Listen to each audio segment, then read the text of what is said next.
Rin, you got exposed. Up Wedding Nerdigans, this is the one and only Packer Girl 89. Today's Manga Nerdigan live reaction video is going to be for Kakegurui chapter 61. So before I get to the live reaction, I gotta explain why I am no longer covering Kakegurui anime. So, this starts back at the Mappa panel at Crunchyroll Expo. So I actually asked why they chose to go with an anime original ending instead of the Gambling Tower, because that was something I was really, really looking forward to for the season finale of Kakegurui. And what the person told me was the director wanted to have the main cast there, and I was just like, huh? Really? I don't give a fuck what the director wants. I don't. This is supposed to be a manga to anime adaptation. I expect it to be a manga to anime adaptation. I don't know. He didn't explain if the mangaka approved of this or not. I don't, and it just really, really bothered me, that answer. But right then and there, I was just like, okay, maybe I'm not gonna cover season 2. I already was iffy about season 2, but right then and there, I was kind of like, nah. But then I saw on my Twitter feed that the promotional poster, and it had the Gambling Tower. I was like, we're gonna get the Gambling Tower in the first episode. Oh my god, there's hope, there's hope, there's hype. And then I saw on my Twitter feed that there's gonna be anime original characters, and then I was just like, oh, this is a bad sign. This is a bad sign. And then I saw the first episode, and it was not the Gambling Tower, and I was just like, Mappa, really? You hyped up the Gambling Tower, and you are not starting with the Gambling Tower. Are you fucking kidding me? Right then and there, I was like, I'm done. I'm done with Studio Mappa. I'm not going to cover anything that Mappa touches anymore. I'm just done with them. They are on my blacklist. But anyway, that's why I am not covering Kakegurui Season 2. I'm just been let down by Studio Mappa. But anyway, last time I covered Kakegurui, Ring got exposed for the punk bitch that he is, and it was glorious, and I loved it. Anyway, let's get to this chapter and see what's gonna happen next. Here we go. Oh, Ren, you look so innocent and cute. Oh, I love it. Oh, second, just want to make sure. Okay, Ren, what lies at the essence of any swindle? Subjective feeling. If someone doesn't think he's being ripped off, you'll never take the blame, no matter how vicious the transaction. But if your partner does think it's a swindle, you'll pay for it, no matter how honest you're being. The core of any good fraud lies in making sure the target doesn't feel defrauded. Then is there such a thing as an infallible swindle? No, there could never be. In the end, we are merely liars. Splotch. Ooh, there's bird poop. And lies always get exposed. If the stork ever delivered you a lie, splash, splash, that suckered your target, even if they knew full well that it was a fraud, then that could hardly be called a fraud at all. It would no longer be in the Obami's domain. Ooh. Oh my god.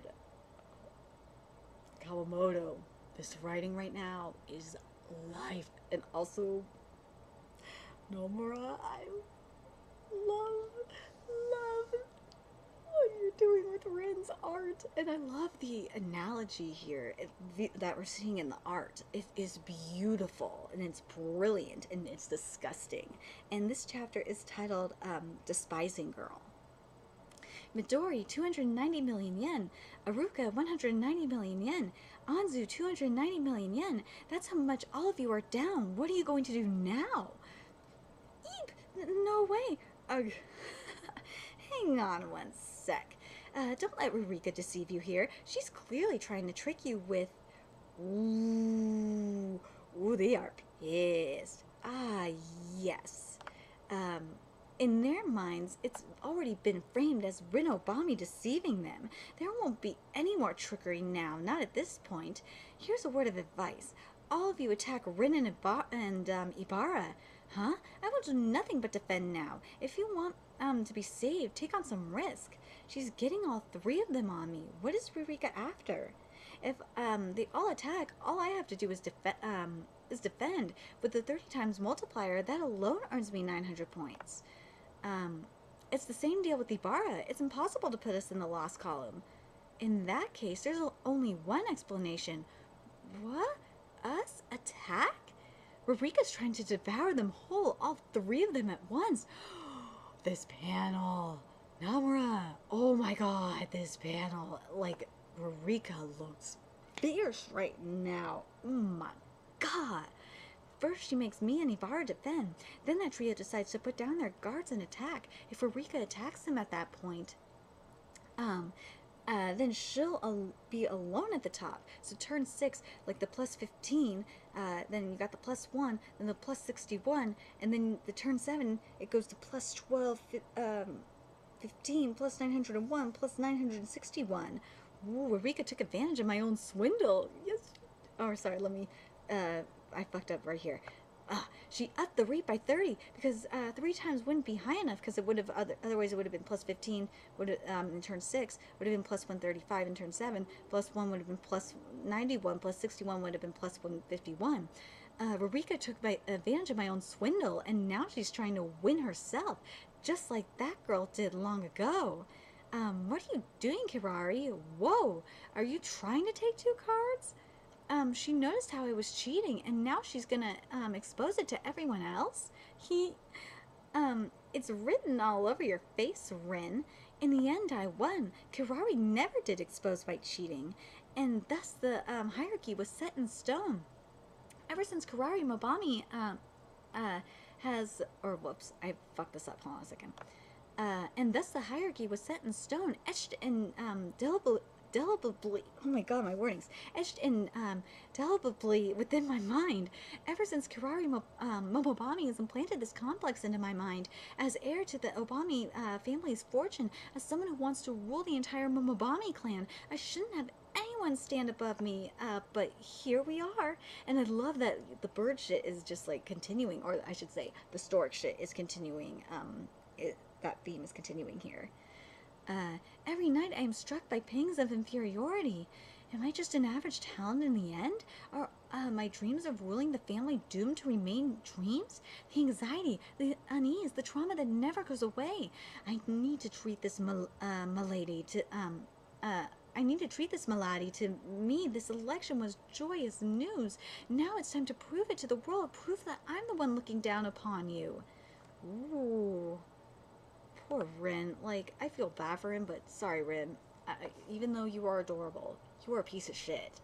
You are like the piece of shit that we are seeing, like, raining down in this chapter. This is weird. Isn't Rin-san taking this a bit too calmly? He just had his entire trick revealed. It's like winning the election doesn't matter at all to him. Oh, that's what you think, Ibarra. That's what you think. Because on the outside, he's calm, but on the inside, he is flipping the fuck out.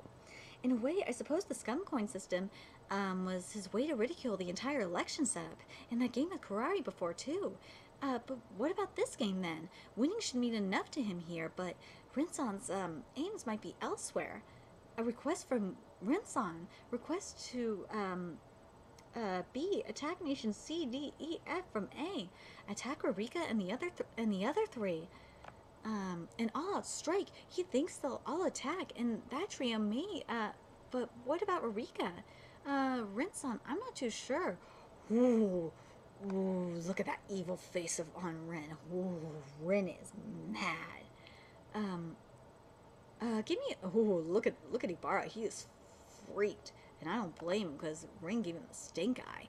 Ugh, give me a break, Rin-san. Stop looking down on me. It's not that I mind you doing that, it's that Rin-san, it's just so hard for me to accept that you're really such a weak person deep down, capable of keeping it together only by looking down upon others.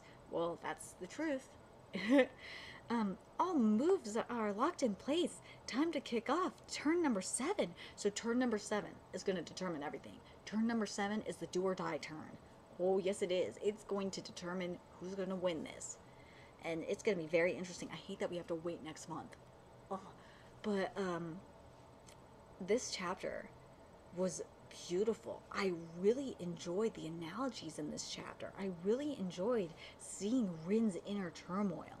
I enjoyed seeing the ugliness and the trauma that Rin is enduring. I thought that was very interesting, especially with that theme of like the stork shit. Let's be real, the stork shit, like just the stork bringing shit. Because the stork shit basically represented the swindle being being exposed, so to speak. And I really, really like that. I thought that was very, very beautiful. I am very smart and very ingenious in a way, because I would have never expected that the art would go in that direction. Actually, I thought that was brilliant, and I love that it was very consistent throughout the chapter. And I love seeing, like, especially when Rin was hiding under the covers. I love seeing the storks just like looking in on him with that eerie eye. I love with the creepiness looking in. I really like that. Like the storks are just haunting him. I just, oh, I love it. I thought that was brilliant. And it also, this chapter also showed that Ibarra is just like a fucking sucker. And we all knew that Ibarra is a sucker.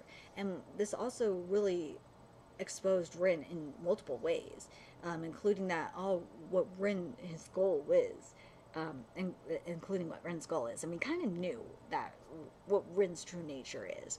And this is what this chapter really was Rin's true nature being exposed. And that what Rin's goal is he wants to win this election because he wants to be the one to look down.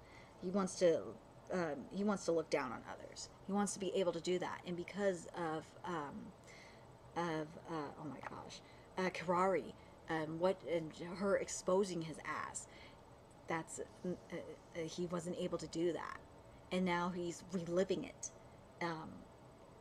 right now because of what Rurika did. Or not did, Rurika is doing to him. I really love it. I think that like Rin is suffering from like PTSD, so to speak. Anyway, I'm very curious what you guys thought of this chapter, what you guys thought of the analogies that are being done here. How do you think shit's gonna go down in this final round? Do you think that Ibarra's gonna do, well, Ibarra's gonna probably do the attack. I kind of, and I really hope Ibarra doesn't. I hope Ibarra kind of thinks for himself. Especially with that look that Rin gave Ibarra. I hope Ibarra realizes that Rin is a piece of shit and that he is basically looking down on him, and that Ibarra just is like, fuck you, man, I'm gonna defend, screw you, or attack Rin. I would love to see that. Please do that. And I'm hoping Rurika's gonna attack Rin. I really, really hope so. But obviously, Rurika's gonna win this shit. For real, Rurika's gonna win this. But what's really gonna be interesting, though, in the big scheme of things, is gonna be the aftermath. I can't wait to see Rin, just his shell, so to speak, crack. I can't fucking wait for him to show his true colors. It's gonna be amazing. Oh my god. And I can't wait to see Ibarra's reaction to it. And Ibarra be like, holy shit, I didn't want to believe it, but he looks down on me. What the fuck? I didn't want to believe it, but this motherfucker looks down on me. But anyway, very curious what you guys think. What do you think is gonna happen next chapter? How do you think shit's gonna go down? And also, what do you think is gonna go? What do you think is gonna happen in the aftermath? And also, what did you guys think of the analogy that was going on throughout this chapter? And what do you think of Rin's inner turmoil, like and the PTSD in the sense that he suffered from, and the analogies that we saw, and with the art? I thought it was beautiful. I really enjoyed it. I really enjoyed the creativity that we saw. It's just a goddamn shame that Mappa's not going to do it. I just know it. Anyway, let me know your thoughts in the comment section below, and remember to like, comment, share, and subscribe to Nerdigans Inc. If you love what I'm doing and want to help keep this channel alive so I can keep continuing to bring Kakegurui content for you, there's a few ways you can do that. You could donate to my PayPal, Patreon, GoFundMe, purchase something off my Amazon wishlist. All that's in the description box below. Also, make sure you follow me on Twitter, Twitch, Facebook, friend me on PlayStation Network. All that's in the description box below as well. Till next time, Nerdigans, I will be seeing you later. Bye.